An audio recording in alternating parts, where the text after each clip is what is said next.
Shalom, selamat siang. Ya, kita bertemu hari ini dalam kelas pendidikan agama Kristen. Sebelum kita memulai pembelajaran kita berdoa. Kita berdoa, sama-sama kita berdoa. Ya Tuhan, Allah Bapa di surga, terima kasih Tuhan buat berkat-Mu hari ini.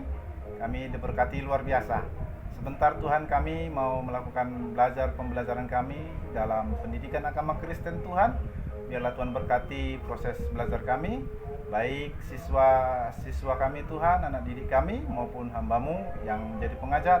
Biarlah kasih anugerah Tuhan tercurah bagi kami. Berkati kami Tuhan, kami boleh melakukan dengan baik. Kami diberikan pengetahuan, hikmat yang daripada Tuhan. Terima kasih Tuhan. Kami mulai pembelajaran kami di dalam nama Tuhan Yesus. Amin. Ya, bagaimana kabar-kabar anak-anak sekalian? Ya, baik semua ya. Saya percaya kita semua kabarnya baik. Hari ini kita akan memulai pertemuan kita. Ini pertemuan pertama kita di dalam kelas pendidikan agama Kristen. Untuk itu, untuk pertemuan-pertemuan berikutnya, nanti untuk doa pembuka, anak didik sekalian nanti yang bergiliran sesuai dengan urutan absen ya. Dan karena ini pertemuan pertama, tadi Bapak yang bikin doa. Dan untuk selanjutnya anak didik sekalian, kita akan belajar mengenai kisah penciptaan yang ada di dalam Alkitab. Tapi sebelum kita memulai pelajaran kita, coba dulu kita boleh renungkan dan juga bayangkan setiap apa yang ada di dalam alam semesta ini. Kalau malam hari kita keluar, kita lihat ke langit itu apa aja yang ada. Ya, ada bulan, ada bintang. Di siang hari itu ada matahari. Kita renungkan bagaimana Tuhan menciptakan semua itu. Itu hal yang luar biasa. Tuhan menciptakan itu dengan segala kegunaannya, manfaatnya masing-masing. Ada matahari di siang hari, ada bulan dan bintang di matahari. Siapa yang udah pernah jalan-jalan ke pantai atau ke danau atau ke gunung di sini? Oh ya, kita lihat segala karya-karya Tuhan, karya ciptaan Tuhan bagi kita. Dengan pemandangan yang indah, kita boleh menikmati karya Tuhan. Itulah hasil ciptaan Tuhan. Begitu besar ciptaan-ciptaan Tuhan di atas dunia ini yang boleh kita nikmati.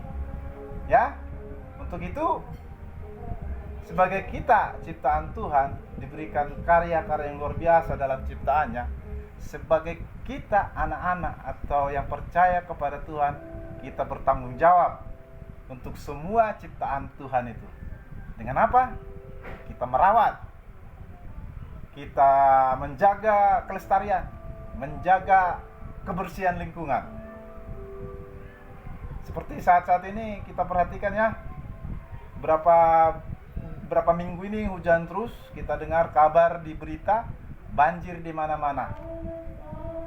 Itu ada tercampur tangan orang-orang tertentu yang tidak menjaga kelestarian lingkungan alam yang sudah diciptakan Tuhan sebegitu baiknya untuk kita nikmati.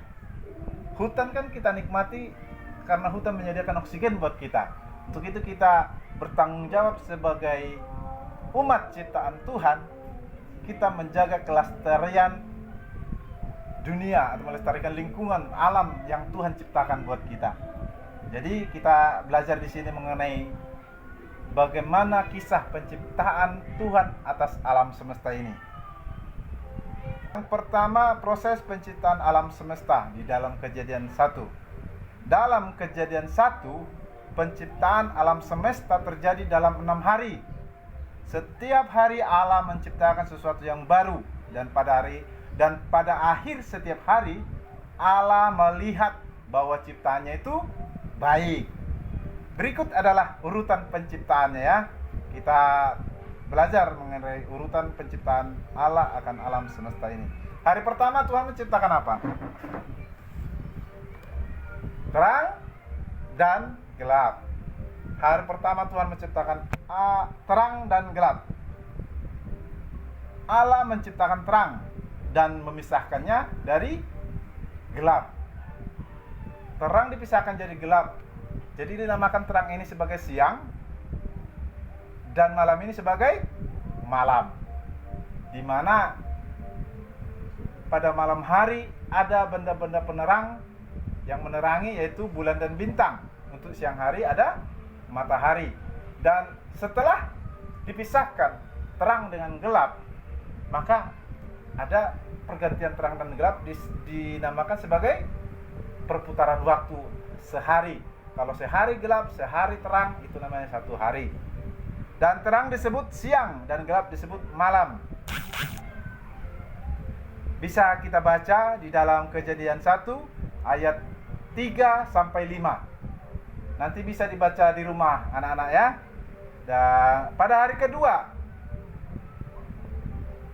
Allah menciptakan cakrawala untuk memisahkan air yang di atas dan air yang di bawah. Cakrawala itu apa? Cakrawala itu adalah langit, supaya ada pembatas antara air yang di atas dengan air yang di bawah, sehingga ada pemisah di langit. Cakrawala namanya, itulah langit yang kita lihat, yang di sana ada matahari, di sana ada bulan, di sana ada bintang. Allah menciptakan tumbuh-tumbuhan. Oh, belum ya? Di hari kedua masih cakrawala. Bisa kita nanti baca dalam Kejadian 1 ayat 6 sampai 8. Nanti anak-anak semua nanti dibaca ya, dihafal. Nanti Bapak tanya satu-satu nanti bagaimana kisah penciptaan ini di dalam kitab, harus dihafal. Hari ketiga, Tuhan menciptakan darat, laut, dan tumbuhan. Allah memisahkan air menjadi laut dan daratan. Air menjadi laut dipisahkan dari daratan, sehingga ada laut, ada daratan. Allah menciptakan tumbuh-tumbuhan, termasuk pohon-pohon yang berbuah. Ini semua tertulis dalam Kejadian 1 ayat 9 sampai 13. Nanti Bapak tugaskan untuk menghafal semua nanti ayat-ayat ini ya. Nanti kita suruh ke depan satu-satu untuk pertambahan nilai. Nah, yang berikutnya hari keempat. Hari keempat, Allah menciptakan matahari, bulan, dan bintang. Allah menciptakan matahari, bulan, dan bintang untuk menerangi bumi dan mengatur waktu. Seperti yang Bapak sampaikan tadi, ada malam, ada siang, ada perputaran sekali malam, sekali siang, itu disebut satu hari. Itu berguna untuk mengatur waktu. Hari keempat, itulah hari keempat, matahari, bulan, dan bintang. Pada hari kelima, Tuhan menciptakan binatang laut dan burung. Allah menciptakan binatang-binatang laut dan burung-burung di udara. Binatang-binatang laut kita tahu ya, ada ikan, ada banyak-banyak di situ, ada kura-kura, ada paus ikan juga ya.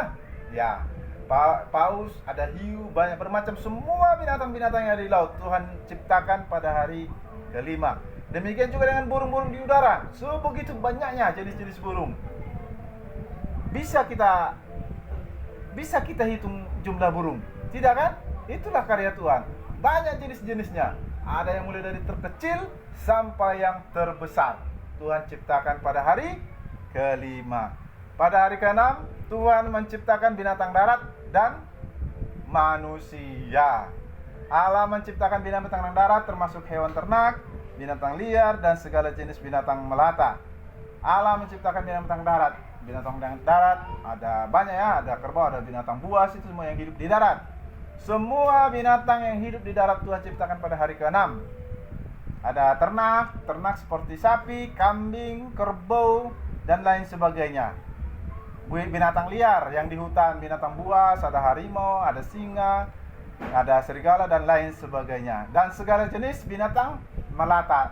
Binatang melata itu binatang seperti ular, kadal, semua yang merayap di tanah. Itu melata. Jadi jenis-jenis semua, kita tahu jenis-jenis ular juga banyak, jenis-jenis kadal juga banyak. Itu semua jenis melata. Tuhan ciptakan itu pada hari ke-6. Dan ke-6 juga yang terakhir diciptakan adalah manusia atau laki-laki dan perempuan menurut gambarnya dan rupanya, rupa Allah ya. Jadi di dalam penciptaan selama 6 hari Tuhan menciptakan langit dan bumi serta isinya. Tuhan menciptakan bumi, menciptakan terang, menciptakan malam, menciptakan matahari, bulan dan bintang, tumbuh-tumbuhan, binatang di laut dan burung-burung. Tuhan menciptakan itu semua dengan firman-Nya. Di dalam Alkitab ada disebut jadilah demikian. Jadi